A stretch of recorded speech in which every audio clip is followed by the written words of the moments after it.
The rain came down like judgment over Seoul, hammering the black cobblestones outside the Kwon Group's glass tower. And it was in that rain, 7 years ago, that Alicia first learned what it meant to be invisible. She had stood outside the wrought iron gates in a coat 2 sizes too big, borrowed from a church donation bin, her hair braided tight against the storm, clutching a folder of internship papers she'd walked 3 buses to deliver. She was 19, brilliant, and utterly alone in a country that had never once made her feel welcome. Inside that tower, behind glass so clean it looked like captured moonlight, stood a young man who would one day own half of Gangnam's skyline, Kwon Min-jae, heir to an empire, cold-eyed even at 24, already feared by boardrooms twice his age. She'd waited 2 hours for an interview that lasted 4 minutes. "We don't have positions for people like you," he'd said, not even looking up from his tablet, his voice flat as steel. Behind him, his father's portrait glared down from the marble wall, a silent warning that softness was a currency the Kwon family did not deal in. "Foreign, no connections, no degree from a recognized institution. I'm sorry, this isn't going to work." She had wanted to scream that her degree was real, that she'd built it out of hunger and midnight library hours, that her mind held more fire than his entire boardroom combined. Instead, she'd simply nodded, gathered her folder with shaking hands and walked back out into the rain, her tears indistinguishable from the storm. She promised herself, standing there soaked and humiliated, that she would return. Not to beg. To conquer. 7 years is a long time to carry a wound. Long enough to earn 2 degrees. Long enough to build a name in Lagos, then Singapore, then finally in Seoul's ruthless finance world, where whispers now followed her like a second shadow, the woman who turns companies around, the woman who never loses. Long enough for Kwon Min-jae, now the group's cold and untouchable CEO, to have forgotten the girl in the rain entirely. Alicia had not forgotten him. So when the board of Kwon Group, bleeding money after a hostile takeover attempt and a scandal involving falsified shipping contracts, quietly reached out to the consulting firm she now led, begging, not asking, for an emergency restructuring executive to save the company from collapse, Alicia had smiled for the first time in weeks. She signed the contract with a steady hand. 3 days later, she walked through those same wrought iron gates. The rain had stopped. The sun struck the glass tower like victory. She wore a tailored charcoal suit that fit like armor, her heels clicking against marble with the rhythm of a war drum. Security guards who once might have questioned her now bowed slightly as she passed, murmuring, "Good morning, director." She rode the elevator to the top floor alone, her reflection multiplying in the mirrored walls, the same face, sharper now, harder, unafraid. The doors opened onto the executive floor, and there he was. Kwon Min-jae stood at the head of the boardroom table, exactly as commanding as she remembered, dark hair combed back, jaw set, eyes the color of unlit coal. He was reading a report, and when he lifted his gaze to greet the outside consultant, the board had hired without consulting him first, something in his expression flickered, a half-second of dissonance, as if his mind was trying to reconcile a memory it couldn't quite place. "Director Alicia Ademi," the board chairman announced, "our new chief restructuring officer. She'll have full operational authority for the next 6 months, including oversight of your division, Mr. Kwon." The silence that followed was thunderous. Min-jae's jaw tightened.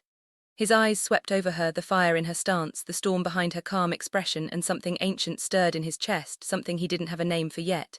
He didn't recognize her, not consciously. But some buried part of him, some old ghost of guilt he'd never examined, recoiled like it had touched a flame it once ran from. "I don't answer to consultants," he said quietly, dangerously. Alicia met his eyes without blinking, and for the first time in 7 years she let herself feel the full weight of that rainy afternoon rise inside her chest, not as pain but as power. "You will now," she said. "Mr. Kwon, welcome to Afro Soul Stories. Please like, share and subscribe." The boardroom emptied slowly, executives filing out with the particular caution of men who sensed a storm brewing and wanted no part of the lightning. Min-jae remained seated, staring at the folder in front of him without truly seeing it. Something about the woman's voice had lodged itself under his skin like a splinter he couldn't locate. "You seem troubled," said Han Seung-yi, his oldest friend and chief financial officer, sliding into the chair beside him. "Should I be worried the board just handed our company to a stranger?" "She's not a stranger," Min-jae murmured almost to himself. "I don't know why, but she isn't." Seung-yi raised an eyebrow. "You've met her before." "I don't remember." But his body remembered, even if his mind refused to cooperate, the tightening in his chest, the flicker of shame he couldn't source, the strange, magnetic pull toward a woman who looked at him like she'd been waiting years for this exact moment. By the end of the week, Alicia had turned the executive floor into her personal battlefield. She arrived before the sun and left after the moon claimed the sky, poring over the company's finances with the precision of a surgeon excising rot. She uncovered fraud the internal auditors had somehow missed, renegotiated 3 collapsing supplier contracts, and fired 2 executives who had been embezzling under the guise of logistics overhead. The board watched her, stunned and grateful. The employees, once terrified of her reputation, began to whisper her name with awe instead of fear. Min-jae watched too, closer than he wanted to admit. He told himself it was professional vigilance. A CEO watching a stranger wield sudden power over his empire. But it wasn't only that. He found himself lingering near her office door longer than necessary, memorizing the way she chewed the end of her pen when frustrated, how her laugh, rare but devastating when it appeared, made something in his chest ache with unfamiliar warmth. Staring again, Seung-yi noted one afternoon, catching him at the glass wall separating his office from Alicia's.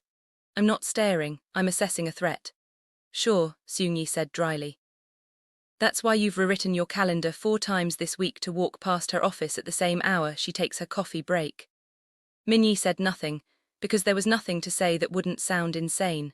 The first real spark between them ignited on a Thursday evening.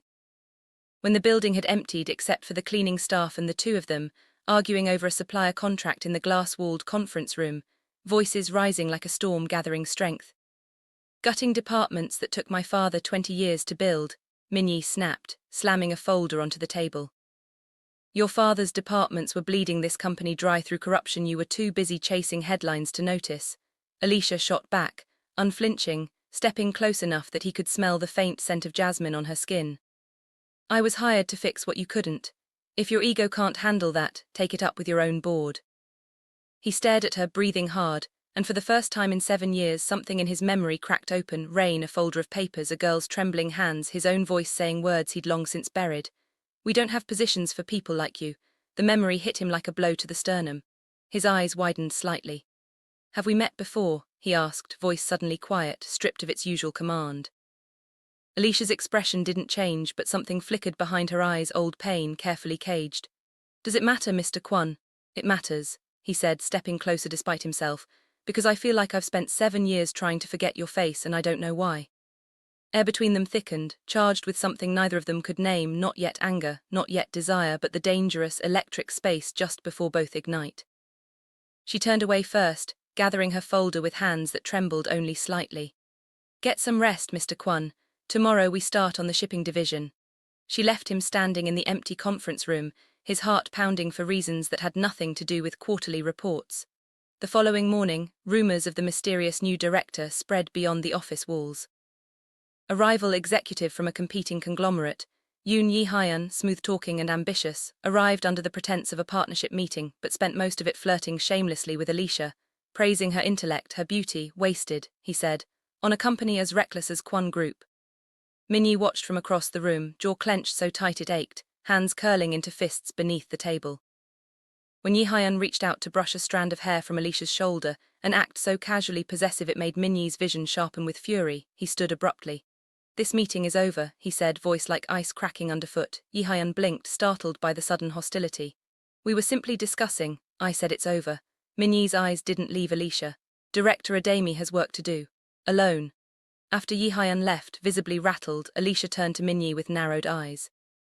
"That was unprofessional." "So was he," Min-jae muttered, refusing to meet her gaze, jealousy still burning hot beneath his collar. Alicia studied him for a long moment, something like understanding and amusement flickering at the corner of her mouth. "Careful, Mr. Kwon, someone might think you care." He didn't answer. But that night, alone in his penthouse overlooking the city he owned, Min-jae stared out at the rain-slicked streets and admitted to himself, for the first time, that he was in far deeper trouble than any hostile takeover could cause. Over the following weeks, small acts of devotion began to bloom quietly, almost accidentally, between rescheduled meetings and late-night strategy sessions.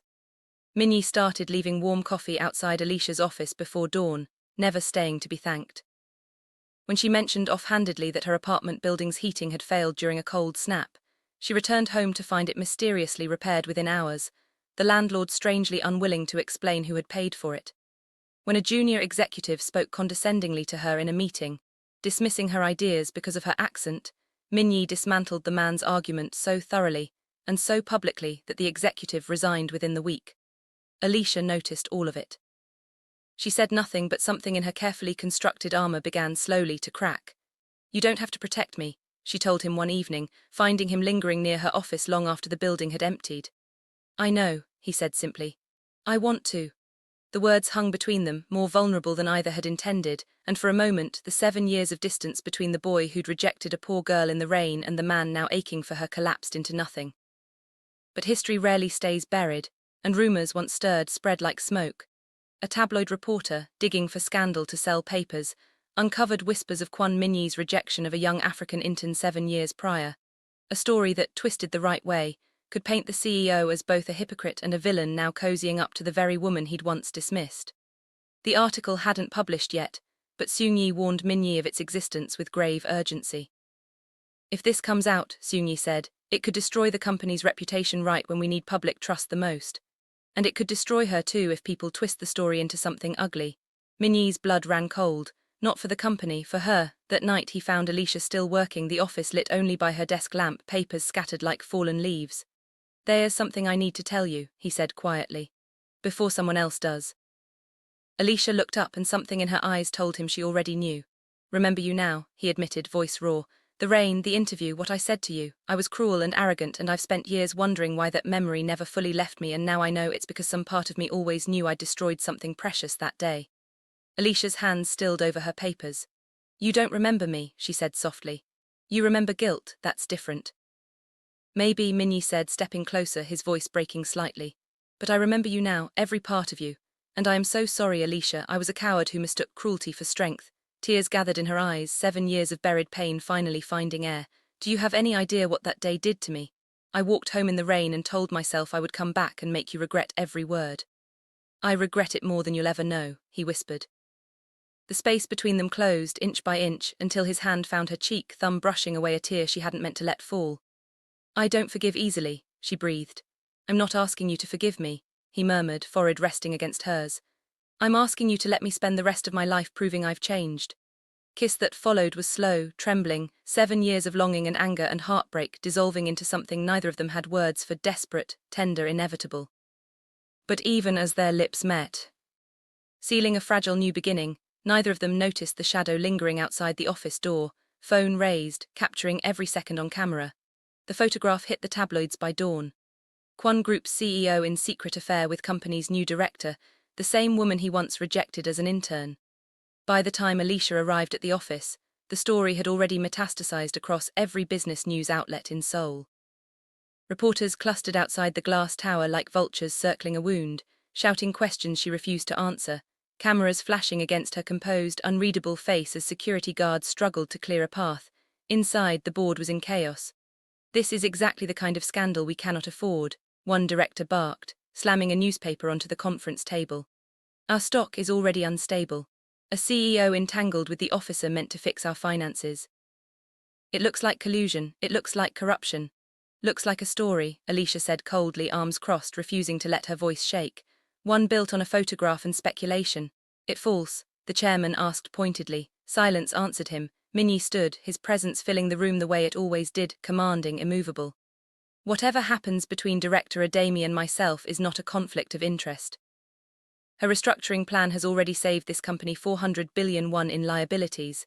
Her competence is not in question. My personal life is not yours to legislate. Personal life becomes ours to legislate, the chairman snapped, when it threatens shareholder confidence. Alicia's jaw tightened. She had fought too hard for too many years to watch her name get dragged through scandal because of a photograph stolen in a private moment. I'll resign, she said suddenly, the words slicing through the room like a blade. Min-jae turned to her, eyes wide with something close to panic. No, it's the only way to protect the restructuring plan, she said, voice steady even as her heart cracked. The company needs stability, I won't be the reason it falls apart. Then I'll resign, Min-jae said without hesitation, and the room erupted into stunned murmurs. You can't be serious, Seung-yi said under his breath. Never been more serious in my life, Min-jae said, eyes locked on Alicia. I spent 7 years running a company built on my father's cold calculations, believing that power meant never showing weakness. I was wrong. I would rather lose this company than lose her. Alicia's breath caught. The boardroom fell utterly silent, the weight of his words settling over everyone like a verdict. But before either of them could act on it, the doors burst open. A junior assistant rushed in, pale and breathless. Director Adami, there's a man outside claiming to be your former landlord. He says it's urgent, he says. He says men came to your apartment an hour ago asking questions about you, aggressive questions. He thinks they were hired by someone. Alicia's blood turned to ice. Min-jae was already moving, phone pressed to his ear, voice sharp with command. Get security to her building now, and find out who's behind this. It didn't take long to trace the threat back to its source. Yoon Yi-hyun, the rival executive humiliated weeks earlier, had used the scandal as cover to hire private investigators, men with far less scrupulous methods than journalism, to dig into Alicia's past, hoping to find leverage to force her resignation and destabilize Kwon Group long enough for his own company to swoop in during the chaos. What he hadn't anticipated was how far he'd have to go to make her disappear entirely. That evening, as Alicia left the office later than she should have, a black van idled at the corner of her street, engine running, headlights off. She never made it to her apartment door. Min-jae's phone rang at midnight, Seung-yi's voice tight with fear. She's not answering.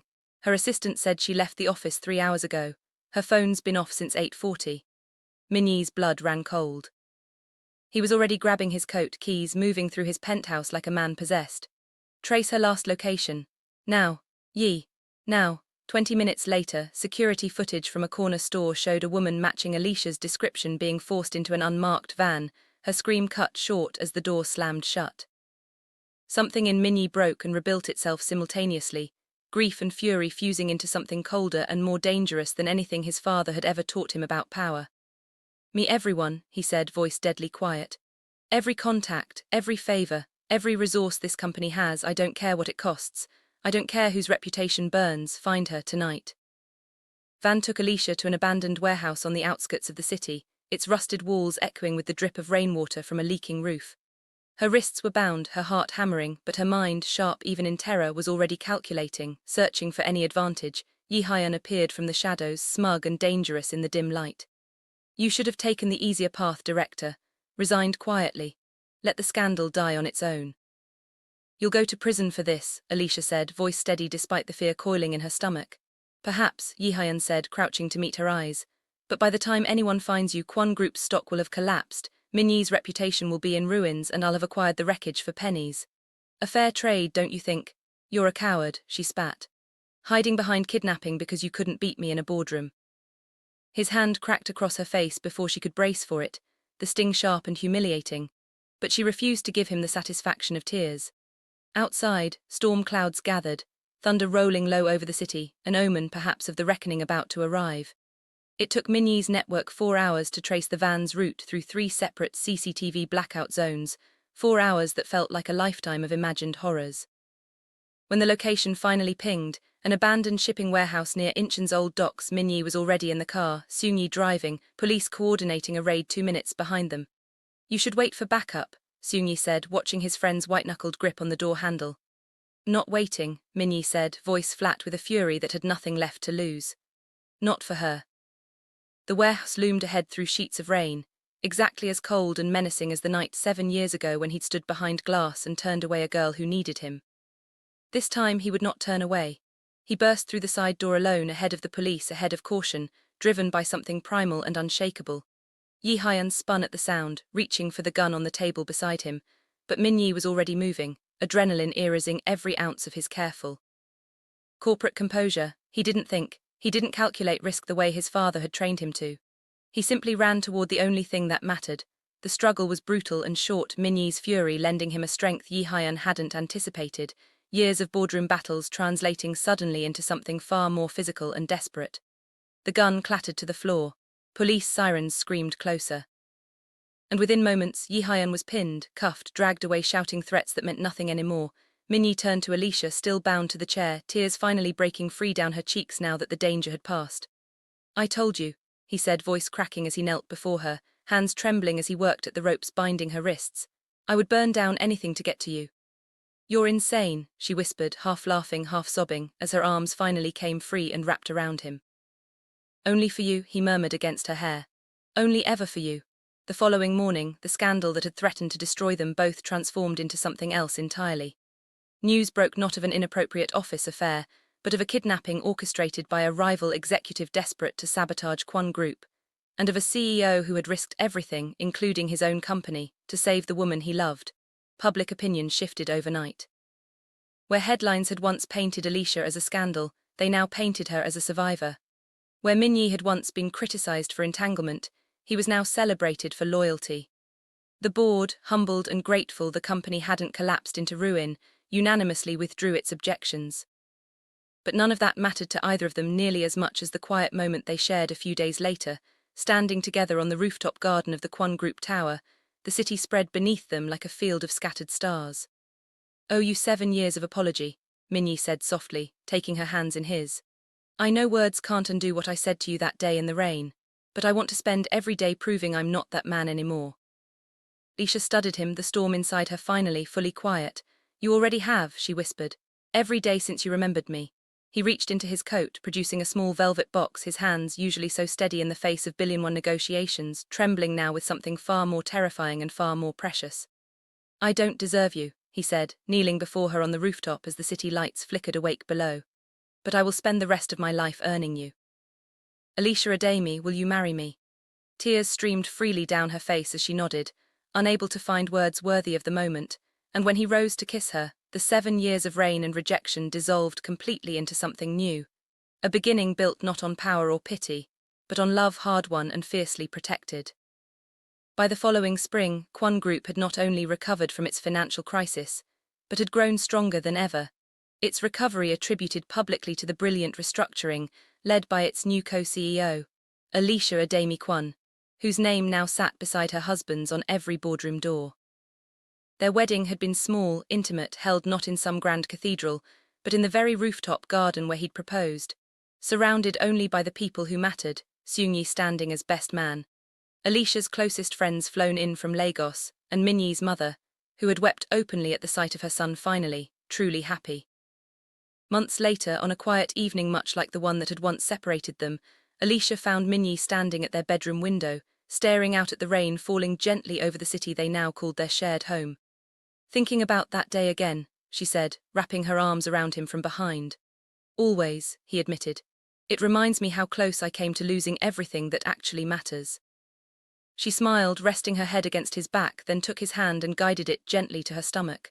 "Then let this be the memory that replaces it."